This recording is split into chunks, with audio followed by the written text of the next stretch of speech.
क्या आपने कभी किसी शराब की बोतल को सिर्फ नशा देने वाला पेय समझा है? सोचिए, अगर कोई शराब सिर्फ नशा नहीं बल्कि आत्मा को शरीर से अलग कर देने वाला जरिया बन जाए, तो क्या आप उसे चखना चाहेंगे? क्या आप जान सकेंगे कि वो बोतल आखिर किसकी बनी हुई है, अंगूर से या किसी आत्मा के रक्त से? आज की कहानी है एक ऐसी शराब की जिसे पीने के बाद कोई इंसान दोबारा वैसा नहीं रहा जैसा पहले था। एक ऐसा तहखाना जो नशे की नहीं, मौत की खुशबू देता है। एक हवेली जो आज भी जिंदा है, बस इंसानों की जगह उसमें आत्माएं बसती हैं।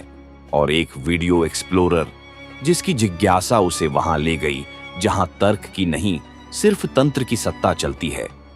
ये कोई कल्पना नहीं, ये एक दस्तावेज है उस मैयत की शराब का जो शायद अगली बार आपको पीनी पड़े अगर आप इस कहानी को अंत तक सुने।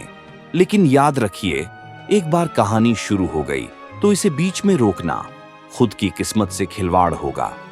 तो अब सांसें थाम लीजिए और चलिए एक ऐसे रहस्य में उतरते हैं जहां नशा आत्मा पर होता है और मौत दरवाजे के पीछे खड़ी होती है। कहते हैं शराब आत्मा को हल्का करती है, लेकिन क्या हो अगर वही शराब किसी आत्मा का बोझ बन जाए? ये कहानी है राजस्थान के एक सुदूर गांव तुरिया की, जो थार के रेगिस्तान में कहीं खोया हुआ सा लगता है, जहां न मोबाइल नेटवर्क था, न बिजली की रोशनी, बस गर्म हवा, उधड़े हुए किले और रातों में दूर से आती किसी पुरानी बांसुरी की धुन। गांव के किनारे पर खंडहर नुमा हवेली थी जिसे लोग मैयत महल कहते थे, क्योंकि कहा जाता था कि वहां किसी जमाने में नवाबी दौर में एक शराब की तिजारत करने वाला अमीर बंजारा रहता था, नवाब अब्दुल मिर्जा। मिर्जा साहब का शौक इतना भयानक था कि वो शराब को सिर्फ पीते ही नहीं थे, उसे पूजा करते थे। कहते हैं उन्होंने अपने तहखाने में एक ऐसी शराब बनवाई थी जो दुनिया की सबसे पुरानी आत्माओं के झर्रे से बनाई गई थी। साल था 1888 का, जब ब्रिटिश इंडिया में इस हवेली में एक हादसा हुआ। नवाब की मौत नहीं बल्कि उनका गायब हो जाना। उनकी लाश कभी नहीं मिली, लेकिन आखिरी बार उन्हें उनके तहखाने में जाते देखा गया था और फिर दरवाजा अंदर से बंद मिला। तब से हवेली को अभिशप्त मान लिया गया। कोई भी व्यक्ति जो उस तहखाने में गया या तो पागल होकर लौटा या कभी लौटा ही नहीं। गांव वालों का मानना था कि तहखाने में अब भी वो शराब की बोतल है जिसे नवाब ने मैयत की शराब कहा था, क्योंकि उसे पीते ही आत्मा शरीर से निकल जाती थी, स्थायी रूप से नहीं, बस कुछ समय के लिए, और उसी दौरान आत्माओं से बात की जा सकती थी। कहानी यहां से शुरू होती है जब 2023 में जयपुर से एक मशहूर यूट्यूबर और अर्बन एक्सप्लोरर विवेक चक्र अपने दो दोस्तों के साथ इस रहस्यमयी हवेली को एक्सप्लोर करने आता है।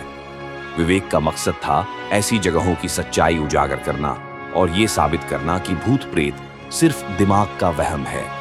तीनों ने अपने कैमरे, ड्रोन, टॉर्च और जीपीएस सेटअप के साथ हवेली में प्रवेश किया और पहली ही रात अजीब घटनाएं शुरू हो गईं। जैसे हवेली के दीवारों से अचानक आ रही गूंजती हुई अजान, छत से गिरते पुराने सिक्के और सबसे अजीब, तहखाने के दरवाजे पर खुद ब खुद जलने वाली लालटेन।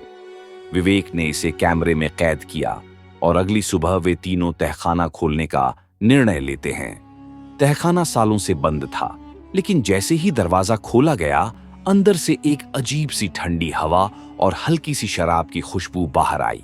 लेकिन वो कोई आम शराब नहीं थी, उसमें एक गंध थी जैसे गुलाब और मांस एक साथ सड़ गए हों। नीचे सीढ़ियां थीं, अंधेरी, नम, और हर कदम पर दीवारों पर किसी पुराने फारसी लिपि में कुछ लिखा था। नीचे पहुंचते ही एक बड़ा कमरा मिला, गोल आकृति का, जिसके बीचों बीच एक मेज और उस पर रखी थी एक काली कांच की बोतल जिस पर खून से लिखा था, पियोगे तो मरोगे पर फिर जी उठोगे। विवेक ने मजाक में कहा, क्या होगा, भूत आ जाएगा, और उसने बोतल खोल ली। तभी अचानक पूरे तहखाने में अंधेरा छा गया, कैमरे बंद हो गए, जीपीएस फेल, और उनके साथी राज और कबीर ध्यान से देखा तो जैसे पत्थर बन चुके थे। विवेक की आंखों के सामने अचानक एक और दुनिया खुल गई, धुंधली पर पुरानी, जैसे वो 1888 के उसी दौर में आ गया हो। वहां सामने खड़ा था नवाब अब्दुल मिर्जा, लेकिन उसका चेहरा अधछला हुआ था, आंखें गड्ढों में और मुंह से खून टपकता हुआ। उसने कहा, तू मेरी शराब पी चुका है, अब तू इस हवेली का वारिस है, और जब तक तू अगला पीने वाला नहीं ढूंढेगा तू यहां से नहीं जा सकेगा। विवेक समझ गया कि हर 100 साल में एक इंसान चुना जाता है जो इस शराब का स्वाद चखे और अगले शिकार के लिए इंतजाम करे। लेकिन इससे बाहर निकलने का बस एक ही तरीका था, उस आत्मा की अंतिम इच्छा पूरी करना जिसने इस शराब के लिए अपनी जान दी थी। तहखाने की एक दीवार पर दर्ज थी एक औरत की तस्वीर। नाम था सहिरा बेगम, नवाब की प्रेमिका, जिसे नवाब ने इसी शराब से मार डाला था ताकि वो हमेशा के लिए उसकी आत्मा में बसी रहे। विवेक को अब उस औरत की अस्थियां ढूंढनी थीं और उन्हें गंगा में विसर्जित करना था। अगले 3 दिन हवेली में बिताना एक जीवित नर्क था। हर रात एक आत्मा का चेहरा दिखता, हर दीवार से खून रिसता और हर कोना जैसे फुसफुसाता, पियो और मुक्त हो जाओ। लेकिन विवेक ने हार नहीं मानी। एक सुरंग के पीछे उसे वो हड्डियां मिली, जंजीरों में बंधी हुई, और जैसे ही उसने उन्हें मुक्त कर गंगा में विसर्जित किया, हवेली में एक विस्फोट सा हुआ। तहखाना ध्वस्त हो गया और वो तीनों किसी चमत्कार से बाहर जंगल में आ गिरे। लेकिन कहानी यहाँ खत्म नहीं हुई। वीडियो जो उन्होंने रिकॉर्ड किया था वो सब ब्लैक था। सिर्फ एक आवाज बार बार सुनाई देती थी, मैयत की शराब सिर्फ शरीर को नहीं, आत्मा को भी पी जाती है। विवेक आज भी वीडियो नहीं बनाता। वो जंगल में कहीं गुम हो गया और उसकी जगह अब YouTube पर एक नया चैनल खुला है।